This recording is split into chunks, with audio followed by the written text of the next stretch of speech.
to women. And also, of course, the career progression. That's one of the topics that we are having today. So just a brief one, our next event most likely going to be held in 2026. But if you are not yet signed up, especially if you're joining us from Women in Product, feel free to scan the QR code. That's the Luma calendar. If you're a subscriber, you're just going to receive the notification when the next event is announced, and then you are able to subscribe and join from the list there. And with that, I'm going to hand it over to our co-hosts today, Women in Product, Susanna. I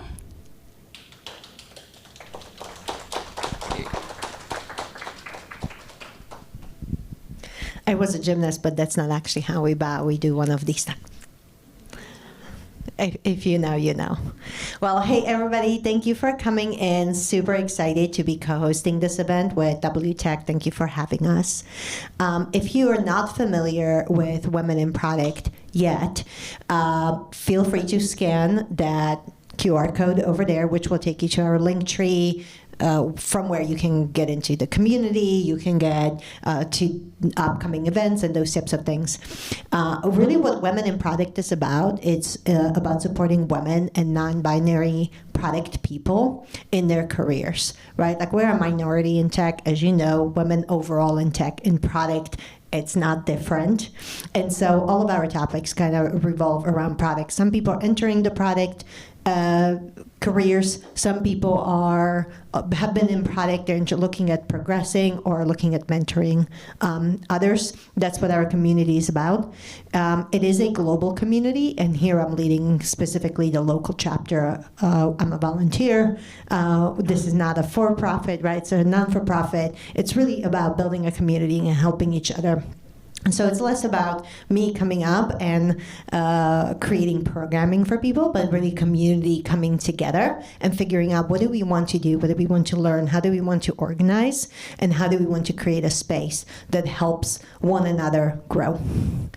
I think that's it for Women in Product. I'd love to introduce Kat, who is our speaker today, and I'm super excited about Kat. Come on over here.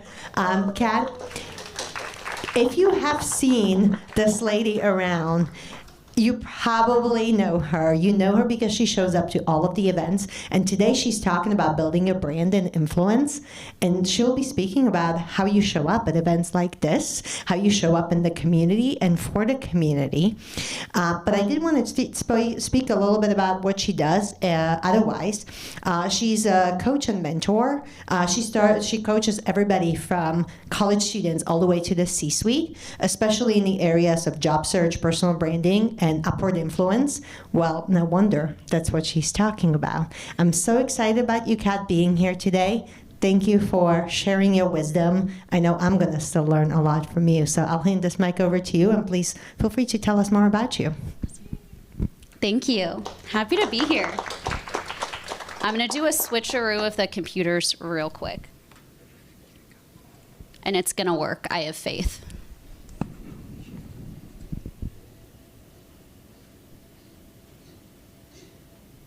Maybe. Yes. We're on a roll today. It's a good day. Okay. So before we jump in, I've got a couple of questions. We're a pretty small group, so we're going to raise hands. We're going to be honest because this is an honest group, all right? How many of you have worked your butt off and not necessarily been recognized for a promotion that you feel like you should have earned by putting in the work? Okay. Most people usually raise their hand because I think we've all been through it at some point. How many of you know what your personal brand is? Okay, good. I like that. No one raised their hand, and that's why I like it. How many of you know how to sell your value to your leadership? It's one of the hardest things we can do. There's a couple of hands up, which is great. So we're going to dive into a lot of that today. Zoo already kind of gave an overview of who I am. I've gone through career pivots. I've had to reinvent myself a few times over. And I think the most important thing is I come from a marketing background. So branding is what I specialize in.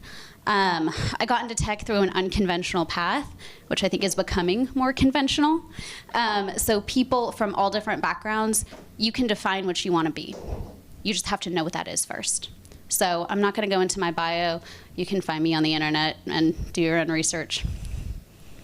All right, so the PI method. This is truly the foundation for what we're going to talk about today. Has anyone heard of the PI method before? Yay! You heard it from me. There's a book down at the bottom. It's really tiny. It's a fantastic book if y'all want to dive into this a little bit more. So the PI method really explains how you get seen and what you get seen for. P is performance, and you can't see this. I apologize about the colors. Performance is the foundation for everything. How well do you execute on what you're supposed to do? Most people were told at a young age, perform well, you'll get seen, you'll get promoted. 10% of your opportunities come from performance. You have to perform, it's critical, it's your baseline, it's your foundation, but 10% comes from that. I is image. That's your brand. I want to do a little exercise. We'll get into this a little bit more, but close your eyes if you can. Let's make it weird. I love giving weird exercises where I make people close their eyes. Think about your current boss, or if you're on the market, your previous boss. What did they look like? What did they sound like? How did they speak to people? What were they really good at? What were they not so good at? How did they make you feel? What was their thing? What was their hobby or their interest or that one thing that they always talked about? All right, open your eyes. That's their brand. Whatever you think of when you think of someone, that's their brand. First thing you thought of, oh, that's my boss, right? They do this job. That's usually where people start. Now, what's your brand? We're going to start to define that a little bit today. Here's a little kicker. You don't actually know what your own brand is. You think you know what it is, but only the people around you can truly tell you what that is. That's 40%. 30 to 40%, I think it's closer to 40% of the opportunities that come your way. You can perform, but if I don't know anything about you, are you going to be the one I call for the promotion? That special project? Probably not. The final one is exposure. That is 50 to 60% of your opportunities. Okay, let's back this up a little bit. If I don't even know you exist, is anything going to come your way? No, I have to know who you are first. I have to know that you exist, and then I have to know your image. What about you? And then I have to know that you're going to perform well. So that adds up to the 100 magic percent of opportunities that are going to come your way. So those are the 3 areas we're going to really focus on today throughout this conversation. Let's dive into defining your brand. I told you earlier, you probably don't know what your own brand is. Ask others around you. I really recommend that however you show up, you are a 360 human. Whether you're coaching your kid's soccer game or showing up at the office or going out to networking events, you're the same person in every area. So whatever you are or want to be, that needs to be a single person, right? Not a different, don't change your face depending on the room that you're walking in. I think a lot of people try to present themselves differently based on the room that they're in, and I totally get that. You want to know who you are so confidently that you don't have to change that. Because I've met so many work opportunities through my kids' friends' parents. And we knew each other for years, and we never actually clicked that we both kind of do the same thing. So you want to show up consistently in all your rooms. Until you know who you are, that's going to be hard to do. So first, do the work. Ask the people around you that you know well, at work, networking, all of the areas of your life. What do you think of when you think of me? It's a hard question to ask. It's a hard question to answer, but start there. Then know your ideal brand. I think we all kind of have an idea of what we want to be, how we want to be perceived. We're not all Malibu Barbie. This isn't a perfect idealized version. You want this to actually genuinely be you, right? In a perfect world, I would love to be the kind of speaker that is perfectly paced, that is super calm. That's not me. I get a lot of energy, I move around a lot. That's just kind of who I am. That's genuine to me. So this is not erasing who you are in pursuit of the perfect person. How do you want to show up? How do you want to dress? How do you want to speak? What kind of subject matter expert are you going to be? What are you going to bring to the table? What is your value? Things like that. Are you peppy and bubbly? Are you a little bit more serious and grounded? To pull your actual authentic self out, write that down, and decide what you want to be known for.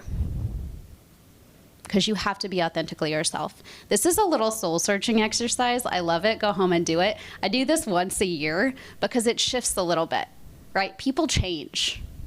Kind of define who you want to be. You'll find these amazing people in your life, and you're like, yep, I want to be a little bit more like that. Or I want to channel this in, you know? Maybe my style is changing. Maybe my professional aspirations are changing. It should grow with you, but you have to know where you want to go.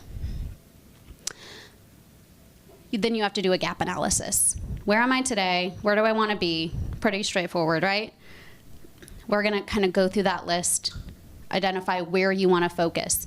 Don't choose more than 3 things at a time. Choose 3 areas you want to focus on. Whether that's growing my network, I want to be someone that knows everybody. I want to grow my network. I want to work on being a subject matter expert in this area. Pick, study, focus. If you want to speak, speak. Identify what you want to do, but don't pick more than 3 things at a time. Then actually act on them. I say your schedule doesn't lie. It's really easy for me to sit here and say, these are my 3 priorities for the year. But if they're not in your calendar, are they? Where you spend your time tells me what you prioritize. Only you know. So look at your calendar, be honest with yourself, and see what that looks like. And then evolve and grow, right? Like I said earlier, who you are, your brand, it's going to change and evolve constantly. That's a good thing. That's self-growth. Now we're going to do something kind of similar on the career side. Okay, so when it comes to your brand, how are you showing up at the office? The way you look, the way you talk to people, the work quality you do. And I want to be clear when I say the way you look and the way you talk, right? It has to be genuinely you. Show up yourself, right? Now, there's a lot of conversation right now when it comes to branding on being authentic and being genuine. Authentic is a little bit the debate right now is that authenticity can be seen as more self-centered. I'm authentically me. Where being genuine, I'm showing up as myself, but I'm showing up within the environment that I'm in. There's some debate between authenticity and being genuinely yourself. Show up as you are in a way that fits the environment. Sometimes it's not the right environment and you gotta go, and that's okay, right? Sometimes you need to find an environment that fits you a little bit better. So I want you to kind of think about where you are in your current career, where you are in your job. Before we go into those questions, how many of you have a job description that you signed up for when you started your job? How many of you don't do a job that matches that? Yeah, same. Everyone starts and they're like, oh, clear cut, this is exactly what I'm gonna do every day. No. Most people don't actually do what their job description says they do. So let's start with that. Define what you do. Make an actual list, again, where you spend your time. The activities that you do, those stinking reports that are not part of your job description, but you do anyway, and like 3 people depend on it, put it on the list. Rewrite your job description with what you actually do. know what you do, or you can't communicate that. Now, assuming you haven't done that exercise, who at your work actually knows what you do?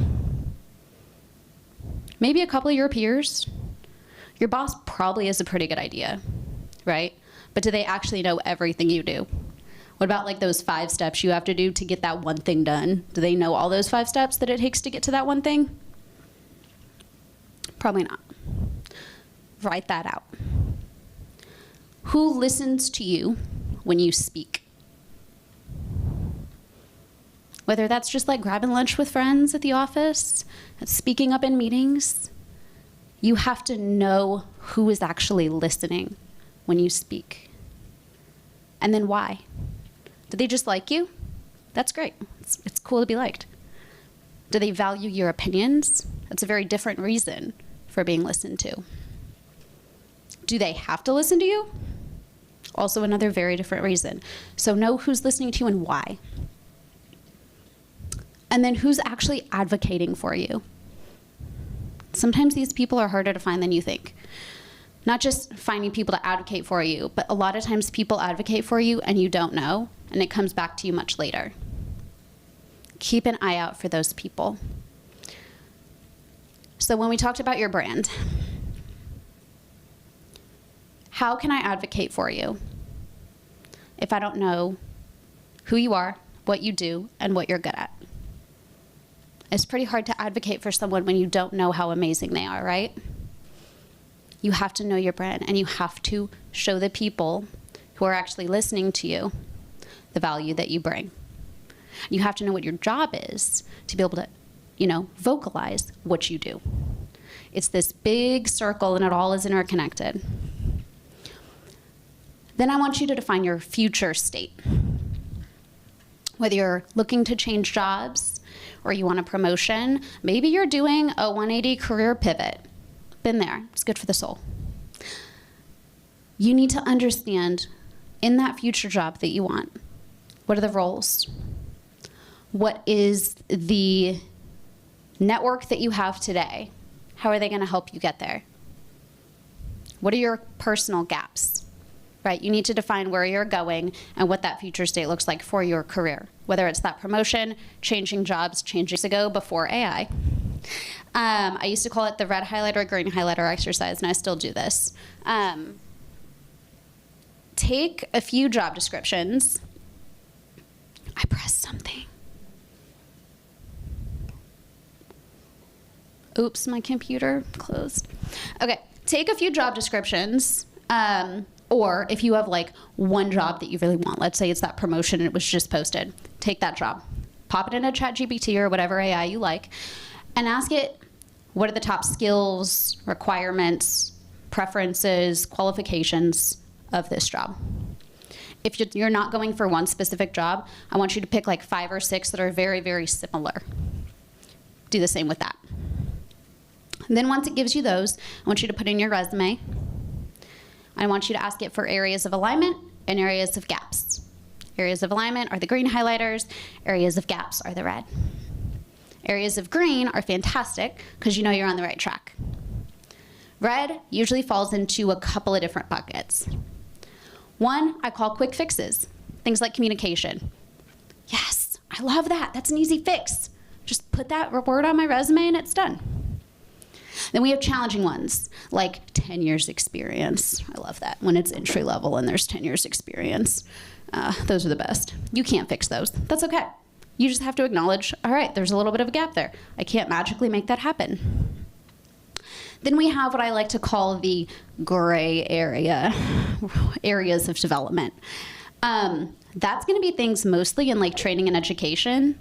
So like a certification. Those, I like to use my magical word called pursuing. It's a really easy way to tell the truth while also popping for those keywords on an applicant tracking system.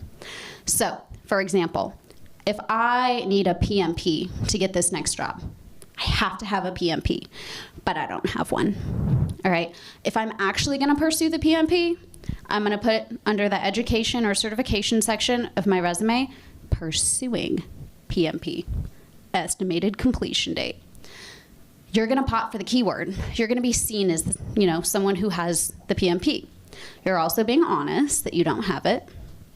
It also shows one more thing, especially on the soft skills side. You're developing yourself. You're growing. Continue learning. That soft skill is huge. I always say hard skills will get you an interview. Soft skills get you hired. Soft skills get you promoted. People want to work with people that are bettering themselves, growing, learning new skills. So under the gap analysis, that's one of the little exercises that I like to give. And then committing. Continue to grow, keep working on those things. The famous New Year's resolution where it's like, oh, by the 21st day of January, like most people have given up. This is the same thing. It's no different, right? It's the difference between the people that are 365 days into making those changes and the people that are 21 days in, like 11 months ago, right? We've all been there. It is hard to stick with things. That's another reason why I say whatever your gaps are, don't pick more than 3 at a time. Like, you can't handle it. No one can. We're human. This is on top of like keeping yourself fed and alive and showing up to work every day and doing your things. If you can work on 3 things to improve about yourself, that's huge. Tracking your value is one of the hardest things to do. Especially as women, we don't like to stand up in front of people and say, this is what I do, this is why I'm awesome, and this is why I'm the best. Give me a raise. It doesn't really work that way. First, again, coming back, you have to know what you do. This is how I recommend doing that. I'm going to kind of flip this and go in reverse order. I'm sorry about the colors, y'all. It is so hard to read. Anyway, keep a wins folder. I'm a OneNote user. Open a Word doc on your computer. Use the, actual notebook. However you want to do it. Track what you do every week. What are you actually accomplishing over months at a time? What are those annoying little things that you deal with? Do you put together 3 reports a week? Right? Are you making progress? Are you saving money? Are you improving process over X%? Write it down. It's hard to see patterns because time goes fast, you get busy. But when you can actually look past through like previous weeks and months, you can be like, wow, I actually did some things. This is pretty impactful. It's seeing how much you're really putting in and giving back to the organization. So track it, write it down. Even if it feels silly, even if it feels like you're not doing a lot, you'll see the activity over time. I also like to track on that wins folder feedback from peers, bosses, cross-functional teams, clients. Track all of that. Every little win that you have. Extra projects that you volunteered for, log it, all of it. You will see the patterns over time. And then I recommend everyone has a portfolio. A lot of people assume that this is for like UI, UX and stuff like that. It's not. I have one, and I'm not a UI, UX designer. I think everyone needs some place to showcase who they are. Your resume is your history. The best resume in the world doesn't tell me anything about you. I can see where you've been and what you did. Your portfolio brings your personality to life, right? You want to have things in there that talk about projects that you've done. If you go into an interview and they're like, tell me about a time when you failed. Awesome. I call those story box points. A story box is answering a question like that. Problem, action, result, PAR method, STAR method. Most people have heard about that in interviewing. Write them down. Add data points to it. Write a bunch of those out. That's your story box. Literally just a OneNote or a Word doc of stories, things you've done. Add data to it. People always forget the data. Add the data. You can put that in an actual portfolio whether it's online or just sitting on your computer, something to reference. One, confidence. Like, it feels so dang good to read through that kind of stuff and realize the amazing things you've done, especially before an interview. And imagine walking into your boss's office and being prepared with stories about the impact you've actually made at your organization. It just makes you feel more confident. You got that story, you're ready to go. The other thing I have recommended is like links. If you code, copies or like a link to your GitHub, any like technical stuff you've done, dump it on your computer. Just have it there. If you ever need it, if you need to reference it, workflows, any of that kind of stuff. Testimonials and feedback I've already mentioned, but then any accomplishments. If you've won a Rising Star Award, or if you won a hackathon, right? Like anything you've been a part of that's really cool, add that. Add a little bio, add a little about yourself.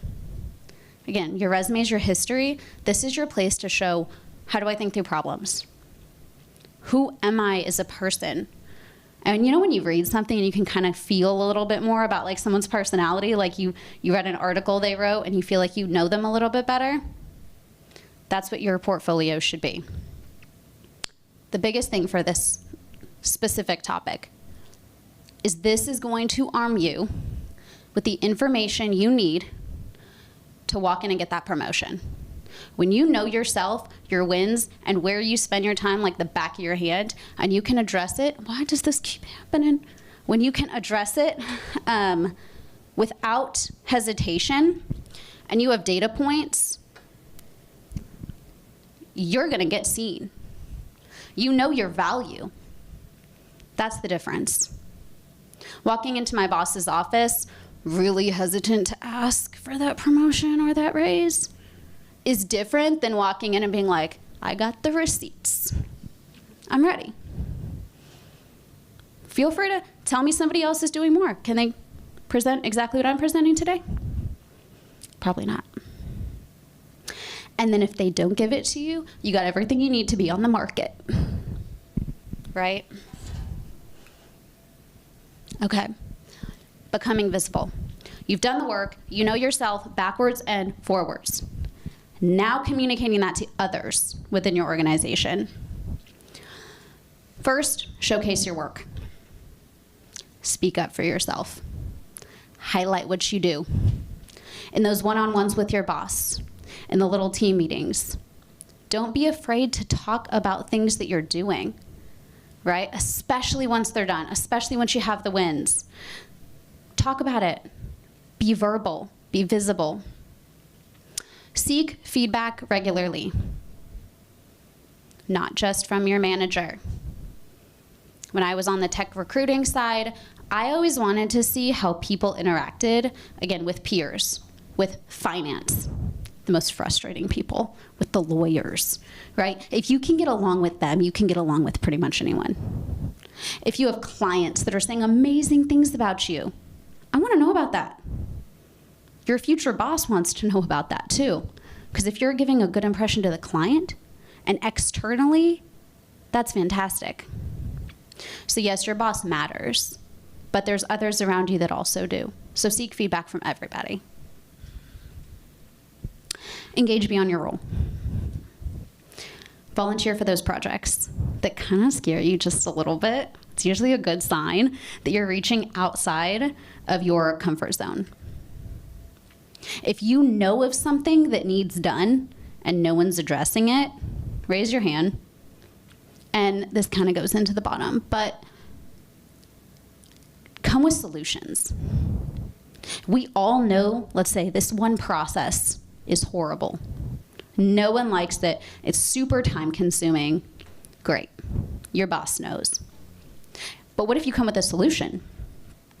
Here's how we're going to fix this. We've got an issue. I've thought about 2 or 3 options. What are your thoughts? It's a very different conversation than complaining about a bad process. Do the work. Think of creative solutions. If your boss doesn't like any of them, okay, you tried. But if they do, you just signed yourself up for a project where you can show a difference, efficiency, Business loves efficiency. Any little way that you can show data, metrics, improvement, etc. Volunteer for those if they're not available to you. Make your own if they're not available to you. And then, yeah, I guess just speak up with purpose. Speak business. And we'll talk about this a little bit more of how to do that. But talk to your boss in the way that your boss cares about. What makes your boss look good? If you know that, you know what aligns with his or her values, what aligns with his or her priorities. Because their priority is to look good and get stuff done. So if you can help them do that, they're going to say yes to you. Again, so sorry for this font. But your board of directors, you've taken the time, you know yourself backward and forward, you're working within your organization. Now you need people to actually speak up for you behind your back, right? People think talking behind your back is a bad thing. I don't think so. I love it. It's usually good. It really is. So this is a little homework assignment I want everyone to go home and at least think about. If you're not gonna like sit down and actually do it, that's totally okay. There's 4 levels of your board of directors. 2 reasons you need these people. 1, to talk about you in good ways, to spread your brand, to be your, you know, the biggest advocators of you. The other thing that most people don't think about, everyone loves to give you advice, right? How many people get like unsolicited advice every single day? I get unsolicited advice from people all the time. Sometimes it's great. Sometimes it's not. Sometimes it makes me really start to question, oh my God, should I have done that? Or did I do this wrong? This tells you who you need to prioritize when it comes to feedback. The people that have your back. So when you get conflicting advice from like 5 different people, this is how you prioritize whose voice matters the most, aside from your own, of course. So we'll get into what these are. Your sponsors, these are your biggest advocates. If you have 2 to 3 sponsors, you're doing great. Sponsors are the hardest people to find. Your sponsors are the ones who are gonna put you up for that promotion. Maybe they're good friends with your boss. Maybe it's your boss's boss. A few differentiators about your sponsors than the others. They have influence. They can actually make things happen for you, whether they're in your organization or not. They promote you. They want you to win.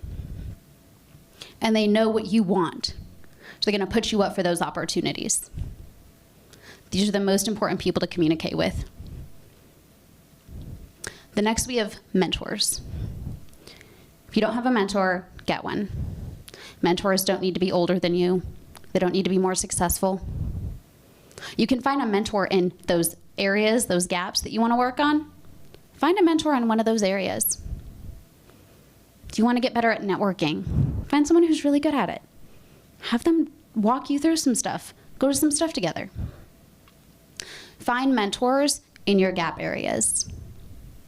Find mentors in your industries, in the career domain that you want to achieve. If you want to be a head of product in a few years, find a head of product that you respect, that you like, not just in their job, as a whole person, because that matters. Work with them and listen to their advice. Next, we have coaches. Your coach is kind of like your boss, but it doesn't need to be, right? Your coach can also be a peer. Someone who kind of pushes you along a little bit, someone that you toss ideas around with, someone who's kind of got your back. Again, they don't have to work with you. This can be people in your network. And then finally, we have cheerleaders. I hope you have a full cheer squad behind you. Your cheerleaders can be anybody, right? But they want to be people that you're actually going to listen to, people you respect, people that kind of understand you and what you do and where you want to go. especially in your career. Hopefully you have a lot of these, but also choose them wisely because you're choosing to listen to their opinions. Make sure that they have your best interest at heart. I got a lot of friends, but I don't necessarily listen to all their advice. So just get this ranking down. Think about who those people are in your life.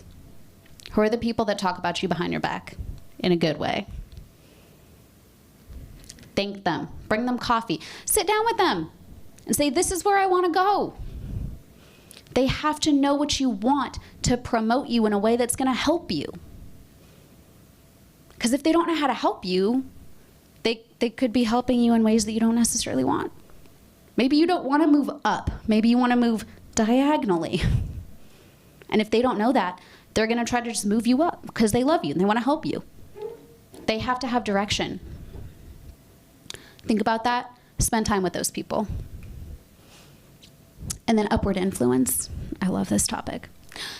So I work with a lot of individuals moving into C-suite positions. They don't actually coach you how to do that. They're just kind of like, oh, you're really good at your job. You can do this one. It's kind of like when you move into management and they don't really teach you how to be a people leader. It's the same thing with C-suite. Understand your leaders and your stakeholders.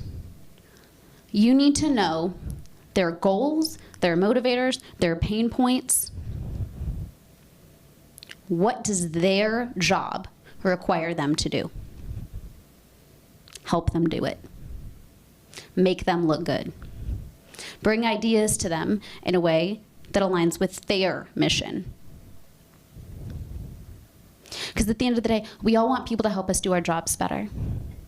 So if someone comes to me and says, I have a great idea to help you save 10% on your budget, I'm all ears. Oh my God, tell me more. You've got my attention. You got to get their attention first. Then you need to speak their language. This is both from a job point of view and a personal point of view. I work with executives.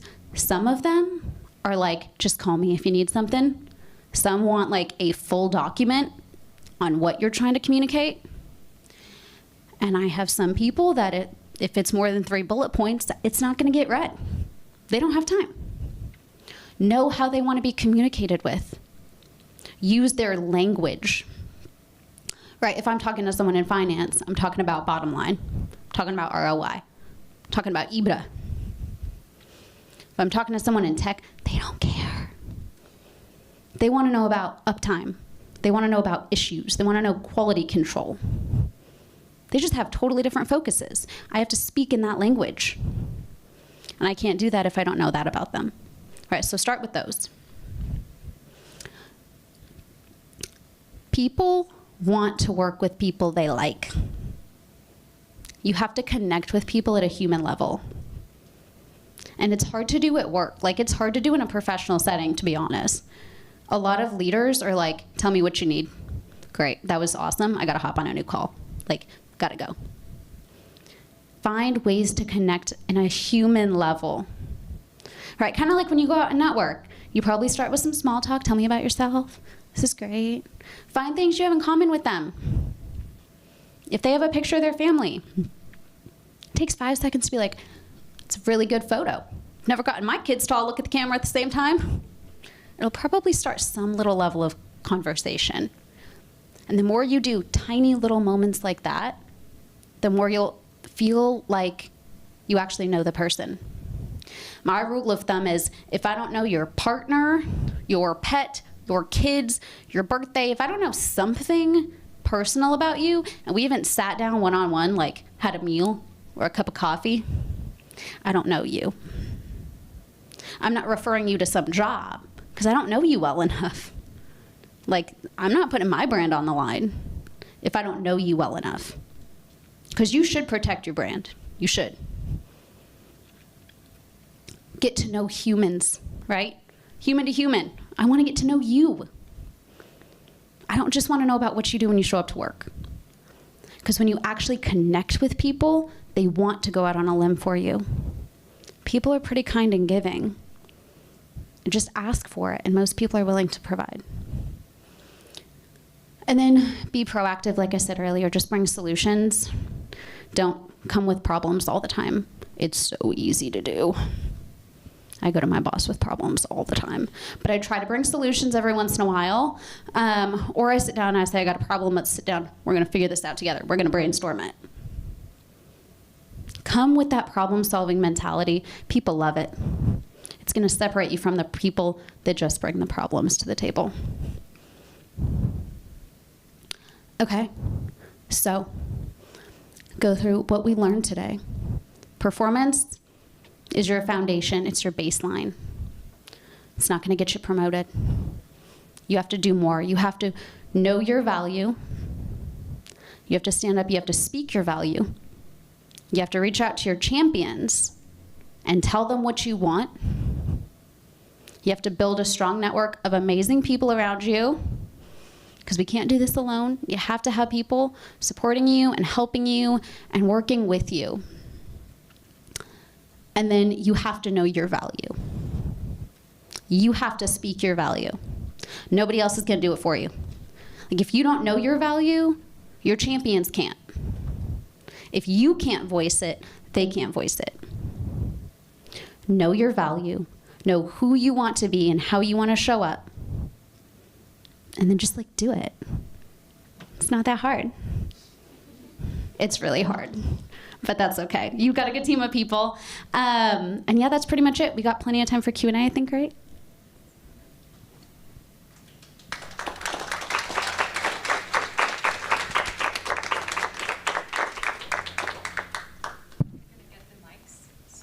Ready with your questions.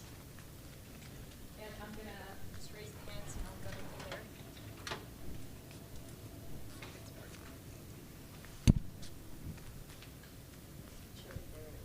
Okay. Well, those microphones are not working, so just shout your question and then yeah, and I'll try to get one. Ola, go ahead. Can I start with what you said at the beginning? Define your brand as others around you. When you come to the different audiences, and I understand to just ask about you, and what one question would be good to ask those people? Like, tell me about my strengths and my weaknesses, or tell me about how you see myself, or tell me what, so I get the most useful information that can help you. Yeah, so the question was, at the beginning I said, ask the people around you, what do you think my brand is? And I think the simplest way to start is just saying, when you think of me, what do you think? What do you think of? What pops into your head? Those are usually going to be the most immediate reactions, but people are also, they want to be nice. Ask people you trust. Be like, give me the truth. And they might be like, you are bouncing off the walls.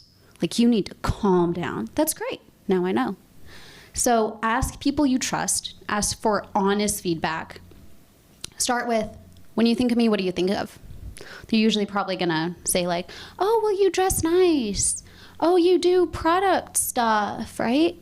Like, they're gonna start tossing out kind of some generic things. And then from there, you can ask more pointed questions. Do you think I'm a leader in the office? Do you think I'm good at what I do? If I could improve one thing for my career, what would it be? You have to ask people who are going to be honest with you. Again, those sponsors, mentors, champions. Ask your peers. Ask people in your network that don't work with you. They're going to give you a different answer than people that do, probably. It helps if you start with kind of doing your own ideal. And then when people toss out words, you're going to be like, ooh, that doesn't align. Or maybe it does. That's great. But it's a tough question. Just kind of dig. Kind of dig into like those 5 whys. I love the 5 whys. You dress really well. Great. How? What do I wear that's nice? How is that professional? Does that fit what I want to be? Start thinking about those questions ahead of time. But yeah, that kind of depends on your personal brand and what you want to know about yourself. Just ask a lot of questions, but start with the people you trust. Other questions? Yeah, it probably depends to the previous question, but how frequently you should seek for the advice, for example, from your manager? Yeah. How often to seek advice? I like doing it, like if it's in the office, I like doing it quarterly, but it doesn't have to be formal. It can just be little, like a Slack message every once in a while. It doesn't have to be formal. It could be at the end of a project. Whatever milestone feels organic. I love asking people when they're about to leave my team or something we're doing together is ending. That's pretty natural, and then we swap. I'll give you one, you give me one, it's great. Especially when people are like leaving your current work. It's a good time to ask for it and offer like a LinkedIn post recommendation too. Did I answer the question? You had one in the back? I have a question about self-confidence. Any technique, because when you switch into the job, you need to prove like you're worth it. You bring the value to the company. And it's like simple to think about it, but it's, you start when you're looking for a job and it's a long period of time, you start to question yourself. Is it enough? Are you enough? Like, what is it? So any technique to build self-confidence? Yeah. The self-confidence question. As women, we all know it's like the hardest thing in the world to have confidence in yourself. She also mentioned being on the job market. That is the time of lowest self-confidence because you've applied to like 150 jobs, which by the way is totally normal in today's market, unfortunately. And then you start to question, maybe I'm not qualified. I'm pretty sure I'm qualified for all these jobs, am I not? It's a really easy to start questioning yourself. The best thing about self-confidence, one, start with the facts. Write down all the things you're awesome at. They can be silly, ridiculous things. I talk about superpowers and skill sets. When I talk about superpowers, what are the things you really love and you're really good at? That could be making tacos. It is a superpower. Own it. It might not have anything to do with your job, but like know the things you're really dang good at. Write down your value. It's easier to track when you're doing it on like a weekly basis than looking back on like a 2-year career at a company and saying, what did I do?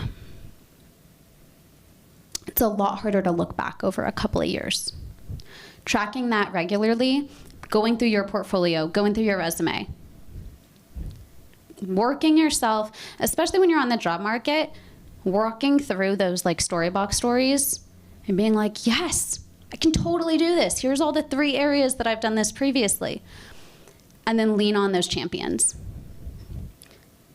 We all have low self-confidence at some point, often. That's okay. We all have areas where we need to grow, and we all have areas where we're just badasses, right? Lean onto those. Talk to people.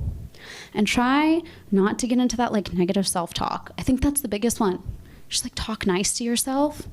And it's really hard to do sometimes. But know your value. Know what you're really dang good at. Surround yourself with people that absolutely love you and want to cheer you on. And then just like smack yourself in the head every time you're like, oh, I suck at this. Should be multiple times a day. We all do it. It's okay. We can admit it.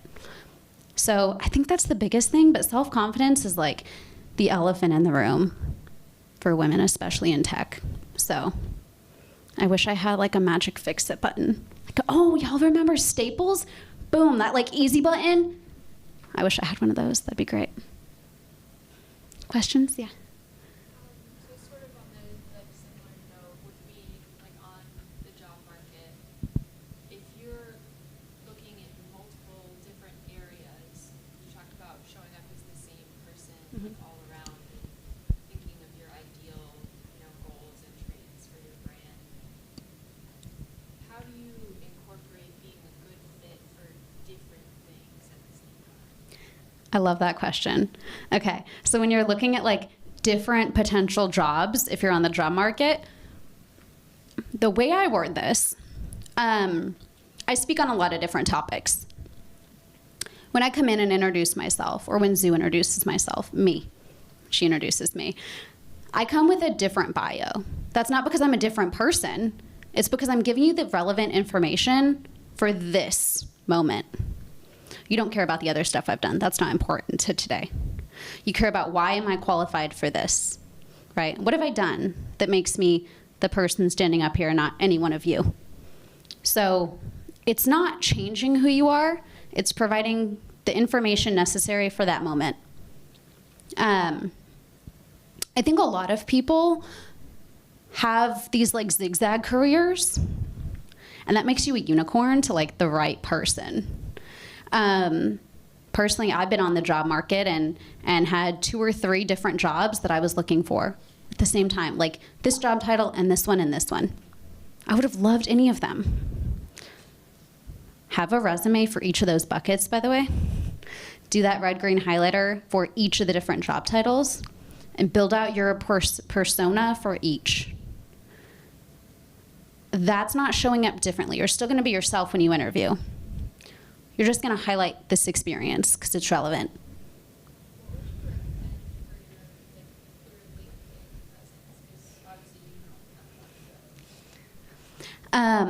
Hopefully the jobs that you're looking at have some overlap.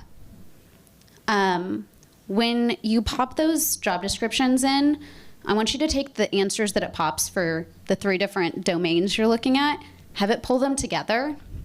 Anything that overlaps on all of them has to be on your LinkedIn/resume. For anyone that doesn't know how applicant tracking systems work, which is also kind of LinkedIn, they're not that smart. They're keyword based, right? So everyone's heard keywords, right? There's no context to it. This is a little bit off track, but I promise I'm coming back. So if I'm a recruiter and I'm looking up someone to work on my infrastructure, my network, if I type in Austin, Texas, manager, servers, etc., I'm gonna get a restaurant manager because the Boolean search, the ATS, they're not intelligent. So having those keywords is critical for you to pop at the top of the list. Filling out your skill sets for all the job titles you want, that's also critical. That tagline at the top. That's the first thing a recruiter sees, and we decide if we want to click on your profile. So you have like your photo, your name, and then mine is your go-to for all things Austin, or something like that. I recommend having keywords in there. Did that answer your question, or did I get way off base? Yeah, try to pull keywords for all the different jobs you're looking for, though, and then try to fit as many in without sounding like you're a robot trying to hack the system. Yeah.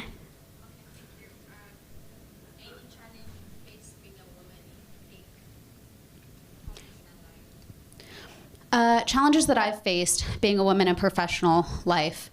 I would say that when I first started in tech, I'm me. Like, I'm kind of awkward. I'm a little bubbly, right? I'm not a technologist, to be clear. You look at me and you're like, oh, she's the sales girl. She's the marketing or something. Like, I don't have a lot of credibility. I think when people look at me, they don't think that I'm advising C-suite on how to do their job better. Right? Most people wouldn't think that. If I was walking down the street, you wouldn't think that, right?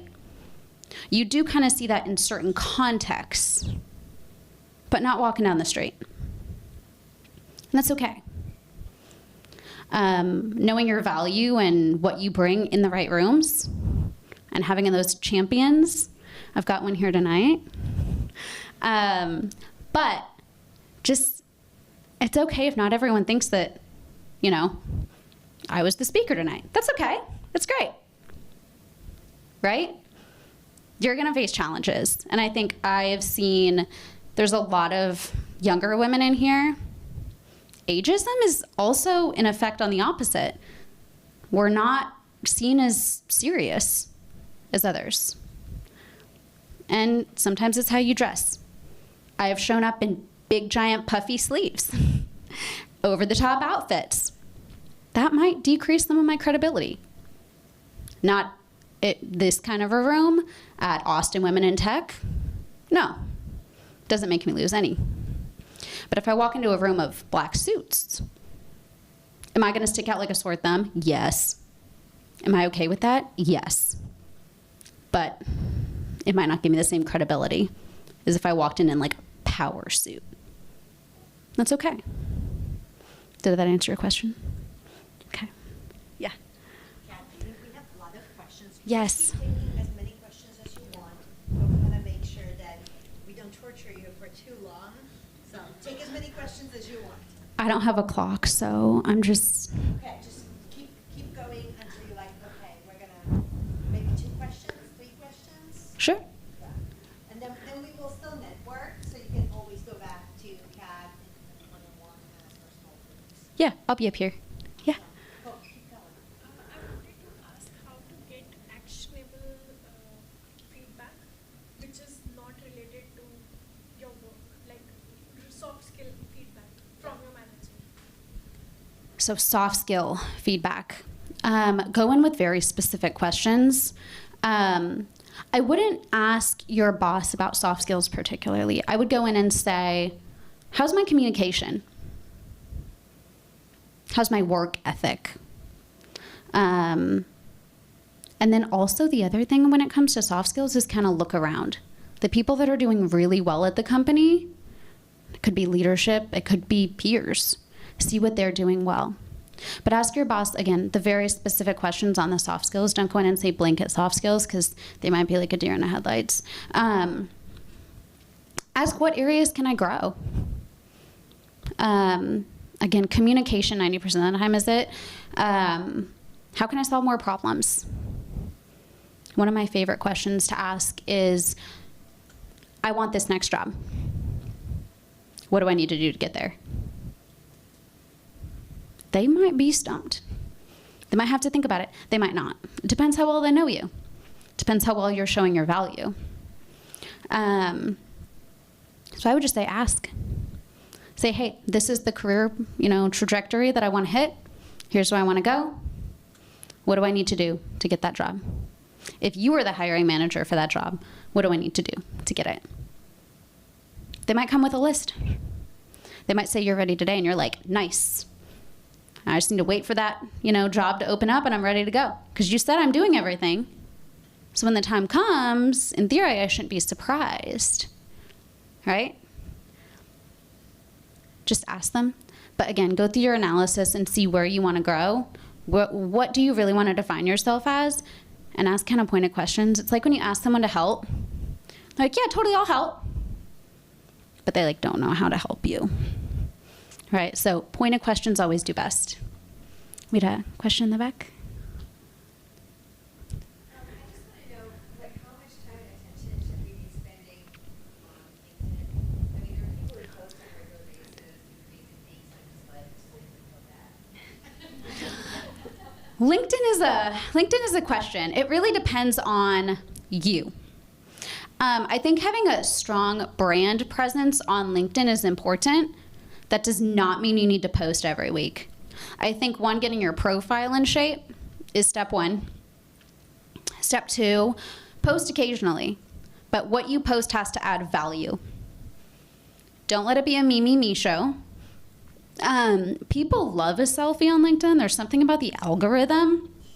I'm not talking about sitting in a chair sipping your coffee. I'm talking about a selfie at an event, a selfie of you doing something in the community, right? That tends to get a lot of traction. Adding anything of value. Sometimes I'll share articles. I'll go through and I'll share some things that I've found. But a lot of what I do is engage. I like other people's stuff. I have a suggestion. You're in an event today, take a selfie with someone and tell everyone on LinkedIn that you're here and what you like about the event. Just a suggestion. And tag all your new friends. I love tagging people. But really, LinkedIn, when it comes to making a good brand and influence, do the work, get your profile in really good shape, post occasionally, Whatever's comfortable for you. I would say every other week is good. Like, it doesn't need to be a full-time job.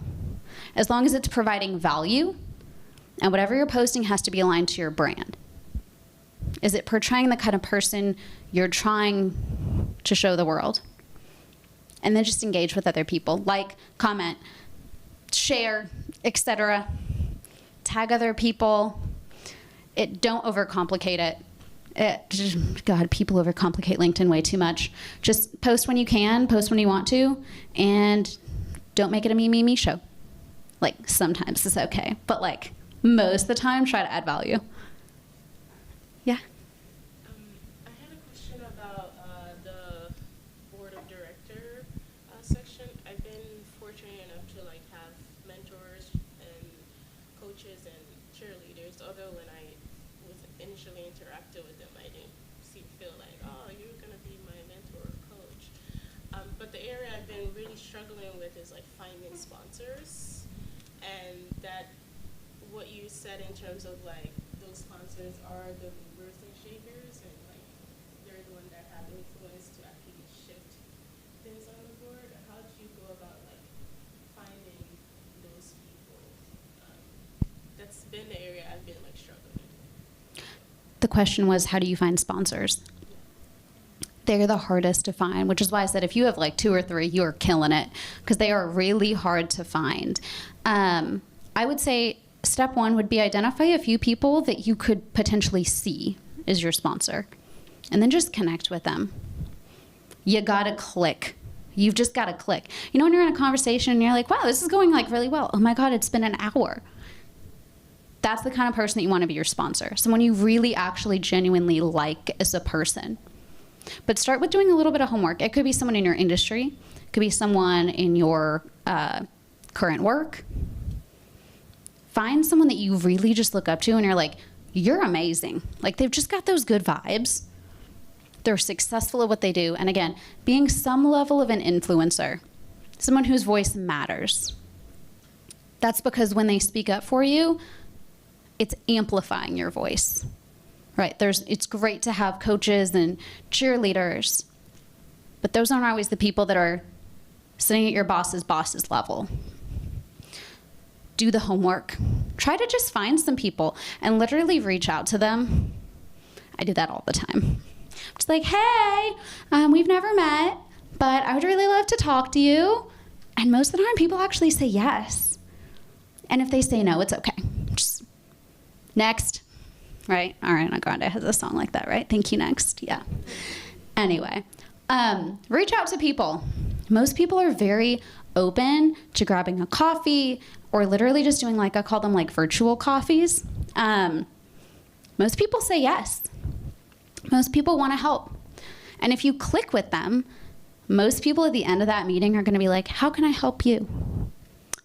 Thank you for asking. Well, this is where I'm looking to go. If there's any ways you could help out without, that would be fantastic. Some of them might actually just show up for you right away. Sometimes that relationship takes time to build. And the other thing is those relationships don't always show fruit immediately. Some of them take years. That's okay. There's something that I've been talking about very heavily where people are on the market like crazy right now. And you could have a massive network of people that would hire you today. All right, let's say there's 50 people in my network that would hire me today. How many can? Your sponsors are kind of the same way. They can love you and want to promote you and want to do all these things for you, but sometimes they can't. Right? Being patient with that. It's not saying it's an invaluable or the relationship's not bringing any value. It just might not right now. That's okay. So being patient, maintaining those relationships. And again, it's value-based. Don't connect with people just because you want something. The value will come eventually. Or sometimes people just fade out, and that's okay. Next. You'll find your people. I have a follow-up question to this. You and I had a discussion about this, but maybe you've thought about it more. Sometimes There's so many relationships, there's so many meetups, there's so many events, there's so many ways you can show up with people, for people. And all of those things could, you'd never know, right? Like what it turns into and how you invest. How do you choose where you spend your time to provide value to others, but also get value out of that investment of your time, energy, because it's limited, right? Like we can't invest all of the time. So what do you do to choose? All right, well, gold star for the hardest question of the night. So she asked, how do you decide where to invest your time, where I can add value to others while also adding value to myself? We only have so much time, so we have to be picky with it. You have to be very critical of yourself and where you're spending that time. Don't waste it. One of the hardest things to do is deciding where to show up. Tonight, you probably thought, I could come to this event, or I could couch, or I could apply to jobs, or I could catch up with that friend I haven't seen in like a really long time because I've put her off like 4 happy hours. All ways to spend your night. You have to decide where you're going to show up. One of my hardest challenges is that I am extremely blessed to have a wonderful network. It is really hard to maintain. And I have to decide. I've got kids. So I have 2 nights out where I get to be an adult, not mom duty. And I have to decide. I get 2 nights a week. That's not a lot of time. So I have to decide, where am I going to spend that? Am I going to grab happy hour with someone that I really want to maintain that relationship with? Am I going to speak at an event? Am I going to sleep? They're all valuable, right? And some days I need to be a vegetable on the couch. Some days that is the best way I can spend my time. Sometimes it's deciding between 3 people I really want to catch up with and I just can't. FOMO is real. Like, I struggle so much because there is so much amazing stuff happening in Austin, and there's so many people I want to keep in touch with, and I want to sign up for all the things, but I can't. So I have thought about this a little bit more since we had lunch. Go back to your brand. Go back to your values. Go back to what your priorities are. They will tell you where you should spend your time. Your values can be family, it can be religion, it can be work, it can be your hobbies. They're all equally valuable. But deciding where to spend your time is probably the hardest thing you have to do. Where to show up, where to grow. It's really hard. And if you guys have a magic equation to solve this, please let me know. But yeah, it's hard. You just kind of got to follow your gut. And, I have a really good analogy. I did not come up with this. I stole this from somewhere on the internet. I wish I could give you a reference. But it said, we're all juggling a lot of balls, right? We just have to decide. Some of them are going to drop. You can't catch them all. Life is just too freaking hectic. Some of those are glass, and some are plastic. You got to know which one of your balls is glass. Which ones can you not drop? Because you're going to drop some. Missing that one event that one time, that's a plastic ball. Kindergarten graduation, that's glass. I'm not going to get that again. That's not a question. But a lot of what goes on in our day-to-day is like plastic, plastic, plastic. And that could become a glass ball. That could become the relationship that gives me the promotion. But don't stress on the coulds, because that's a really easy way to go into a downward spiral and get anxiety. Because if, that person could, if I had gone to happy hour, that person could have got me in front of them if I had just asked. I didn't realize. Yeah. Clearly, I'm not the calmest person in the world. But yeah, it's really hard. It's hard to decide where to spend your time. So just do your best and try not to give yourself an anxiety downward spiral like I do sometimes. It's gonna be fine.